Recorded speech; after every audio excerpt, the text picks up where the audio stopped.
my Yorkies, I just take the very tips of the ears. I don't take much hair off at all on the tips. The more hair you take off, the harder it is to try to blend everything once you try to set the dog's lines in around its head. So I just take, I don't know how to describe it, but it's just the very tip of the ear. Just going to take that off. Especially the problem with a lot of Yorkies is their ears are too big. They should actually have a smaller set ear. So if you come down too far with your clipper work, you're accenting a big ear. So if you just take the very tips of the ears, you can kind of hide an oversized ear. Now I'm going to show you, I didn't do a whole lot of work with my thinning shears. I mean, I did a lot with my clippers, just setting the lines in. But if you look at this side, and then we turn the dog around and look at the other side, you can see before he was trimmed, all this hair that needs to come off. It's just real wispy and just looks really out of place, not blended very well. But you can just see the difference from one side to the next on the Yorkie. So what I'm going to do, I'm going to go ahead and do the head. I've got the tips of his ears done. I did them with a 15 blade. And I like to use a snap-on comb.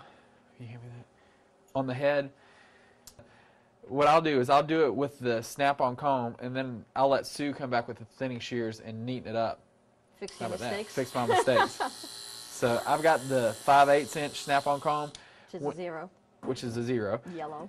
So make sure the hair is combed out straight in the direction that it lays. You don't want to comb this hair forward and cut it, because if you comb this hair forward, you're really interrupting the natural way the hair lays, and as you go to cut it, it's going to chop it all up.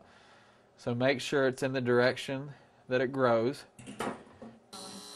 Okay, I'm going to make one swipe straight down, straight towards the tail of the dog, and then I'm just going to work my way around this dog's head. You can see very little hair is coming off, but once he shakes his head, he'll have a nice little hairdo on top. But this is just basically just taking off a little length, and then we'll go back in with our thinning shears and neaten it up. And you see his hair naturally parts down the middle, so when I go to do the sides, I'm just going right along with that part on his head. And make sure you pull the ear forward. You have all this hair hanging off the back of the ear. That's a big problem point on these dogs. Make sure you pull the ear forward. That's okay, boy.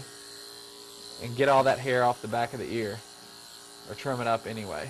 Otherwise, the first thing they do, they're going to look up at their owner, and all this long hair from behind the ear is going to fall back, and it's going to look totally out of place, like you forgot it. Okay. What? You're going to finish his head.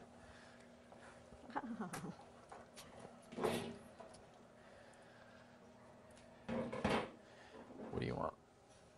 The Chromato. Oh, there it is.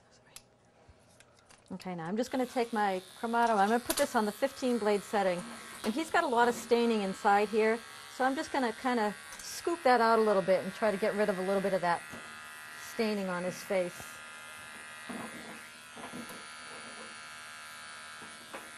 And so far, everybody asks, every time we do a seminar, what can you use to get rid of the staining on the dog's eyes? And I haven't found anything yet that is 100%. There's some products out there that work pretty well, but mainly it's consistency, and you can get rid of it, but if it's a continuing problem that whether it be allergies or that they just have runny eyes or whatever, it's something that's going to keep coming back. So it's really difficult. I think the easiest thing for me is to clip it. Then I'm just, the way this hair is naturally growing right here, I'm going to comb that forward. And I'm just going to start with the outside corner of the eye. I'm going to blend this around. And when I come around to the side, I'm going to just kind of top thin. And that way, all this stuff here on the side of his face, when he puts his head down, this stuff here is going to all come forward and it's going to be hanging in his face. So by just top thinning it back, it's not even going to look like I really took any length off, but it's just going to get rid of enough of that long stuff that it's not going to fall forward in his face when he puts his head down. And that's the hardest place on these little drop-coated breeds, is right in front of the ear, because when they shake their head, it's so hard to get it even from one side to the next. Now I want to create kind of a nice little round head on him, kind of like what you would